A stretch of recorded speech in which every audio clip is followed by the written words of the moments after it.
मैं प्रोफेसर सविन सिंह अपने video geography lecture series number 98 में आप सभी लोगों का स्वागत करता हूं।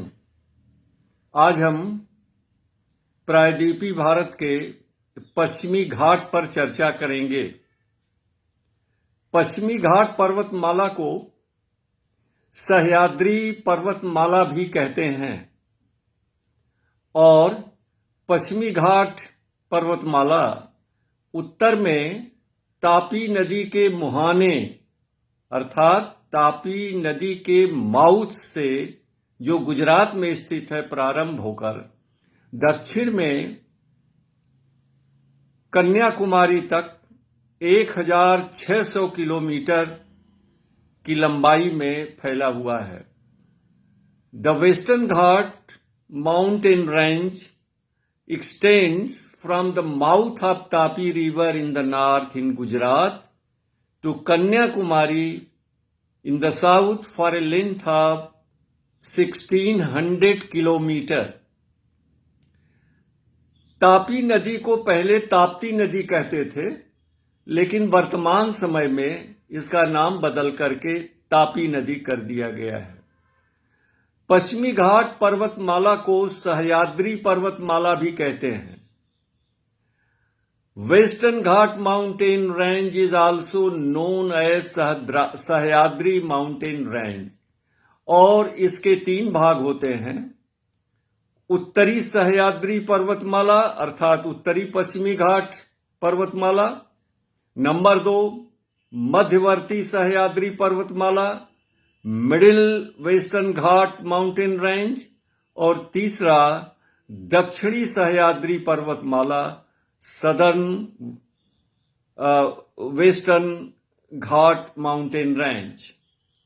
उत्तरी सह्याद्री पर्वतमाला और मध्यवर्ती सह्याद्री पर्वतमाला का अलगाव जो होता है वो 16 डिग्री नॉर्थ अक्षांश रेखा के द्वारा होता है और मध्यवर्ती सह्याद्री पर्वतमाला और दक्षिणी सह्याद्री पर्वतमाला का अलगाव जो होता है वो पाल घाट दर्रे के द्वारा या पलक्कड गैप के द्वारा होता है और यही जो है वह घाट जो है दर्रा जो है वो उत्तर में नीलगिरी पर्वतमाला को दक्षिण में अन्नामलाई पर्वतमाला से अलग करता है। पश्चिमी घाट की कई विशेषताएं हैं, जिनमें सबसे बड़ी विशेषता तो यह है कि इसमें कई बड़े बड़े दर्रे पाए जाते हैं। Mountain passes are there. लेकिन कुल मिलाकर के ये 1600 किलोमीटर की लंबाई में पश्चिमी घाट एक कंटिन्यूअस अविच्छिन्न पर्वत श्रेणी है, जबकि पूर्वी घाट डिसकंटिन्यूअस विच्छिन्न पर्वत श्रेणी है। पश्चिमी घाट में कई महत्वपूर्ण दर्रे हैं। अगर हम उत्तर से दक्षिण की तरफ बढ़ें तो सबसे उत्तर में कसारा घाट दर्रा, जिसे थाल घाट दर्रा भी कहते हैं, उसके बाद मालसेज घाट दर्रा, उसके बाद नैनो घाट दर्रा, नाने घाट दर्रा, उसके दक्षिण में आइए तो भोर घाट दर्रा। देखिए कसारा घाट दर्रा जो उत्तर में है वो मुंबई नासिक रेल रोड और रेल लाइन और रोड राजमार्ग पर स्थित है, जबकि भोर घाट दर्रा मुंबई से लेके पुणे रेलवे लाइन और सड़क मार्ग पर स्थित है। अब उसके दक्षिण में आते हैं तो तामिनी घाट दर्रा, उसके और दक्षिण में आते हैं तो कुंभरली दर्रा, फिर और आगे बढ़ते हैं अंबा घाट दर्रा, फिर अंबोली घाट दर्रा, फिर और दक्षिण में आते हैं तो पाल घाट या पलकघट दर्रा, और सबसे दक्षिण में आते हैं तो सेनकोट्टा दर्रा, जो कि कार्डमम पहाड़ियों और नागरकोइल के बीच में स्थित है। अगली विशेषता यह है कि वेस्टर्न घाट को नदियों ने कई छोटे छोटे पठारों में बांट दिया है, और ये पठार एक तरह से विस्तृत मेसा की तरह हैं। मेसा जैसे महाबालेश्वर पठार, पंचगनी पठार, माथेरान पठार, गारबेट्टा टेबललैंड इत्यादि। अब इनमें से महाबालेश्वर पठार जो है वह एक महत्वपूर्ण पर्यटन केंद्र है, और यहाँ की मृदुल जलवायु, खूबसूरत यहाँ का पर्यावरण, घाटियां और पर्वतीय दृश्य के कारण महाबालेश्वर पठार को कहते हैं पश्चिमी घाट का महाराजा, द किंग ऑफ वेस्टर्न घाट। मैं महाबालेश्वर पर गया हूं, उसका अध्ययन भी किया है, और तकरीबन 4 या 5 जर्मन जियोमॉर्फोलॉजिस्ट के साथ, जिसमें हमें नाम याद है कुछ, अन्ना ब्रेमर मैडम थी है, स्पेथ, और भी कई नाम जो इसमें याद नहीं है।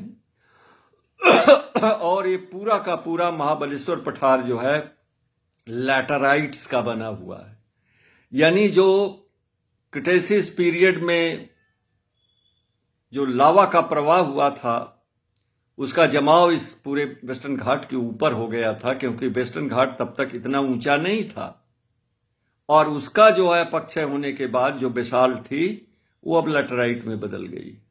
बगल में ही पंचगनी पठार है, वहां भी गया हूं।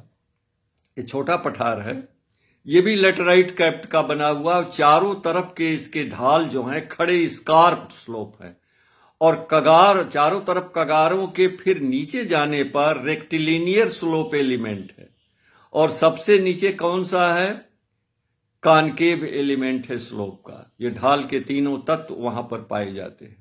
सबमिटल कन्वेक्सिटी नहीं है, क्योंकि किनारे खड़े ढाल वाले हैं। और ये इसको पंचगनी पठार इसलिए कहते हैं कि चारों तरफ 5 पहाड़ी शिखरों से घिरा हुआ है, हिल पीक्स ऑल अराउंड पंचगनी प्लेटो, और ये वहां के 5 गांव के नाम पर इसका नामकरण हुआ। फिर माथेरान पठार, ये भी एक टूरिस्ट सेंटर है। माथेरान का मतलब होता है जिसके माथे पर यानी फोरहेड पर, सर पर वन हो, जंगल हो। माथेरान चारों तरफ वनों से घिरा हुआ है, और उसी के बगल में है गॉरबेट्टा, एक रिज है, छोटा सा टेबल लैंड है, जो ट्रैकिंग के लिए बहुत प्रसिद्ध है। चूंकि पश्चिमी घाट सदाबहार वनों से आच्छादित है, इसीलिए इसको कहते हैं भारत का हरा सोना। The Western Ghat is known as the green gold of India. यहां पर चूंकि ट्रॉपिकल क्लाइमेट पाई जाती है, वर्षा बहुत अधिक होती है, इसलिए घनी वनस्पतियां पाई जाती हैं, और इनमें वनस्पतियों यानी पौधों और वृक्षों की प्रजातियां बहुत अधिक हैं, और जंतुओं की प्रजातियां भी बहुत अधिक हैं। यानी पश्चिमी घाट की जैव विविधता, बायोडायवर्सिटी भारत में सबसे अधिक है, और यही जो है भारत का सबसे बड़ा बृहत्तम बायोडायवर्सिटी हॉट स्पॉट है। इसी में साइलेंट वैली भी स्थित है, जो विश्व प्रसिद्ध है। इसी तरह से पश्चिमी घाट को प्रायद्वीपीय भारत का जल मीनार कहते हैं। Western Ghat is also known as the water tower of peninsular India. जिस तरह से उत्तरी भारत का जल मीनार कौन सा है? हिमालय है। और ये प्रायद्वीपीय भारत का जल मीनार है। क्यों? क्योंकि पश्चिमी घाट से ही बड़ी बड़ी नदियां पूर्वी भाग से, पश्चिमी घाट के पूर्वी भाग से बड़ी बड़ी नदियां निकलकर दक्षिण पूर्व दिशा में होती हुई पूर्वी घाट पहाड़ को काट करके बंगाल की खाड़ी में गिरती हैं।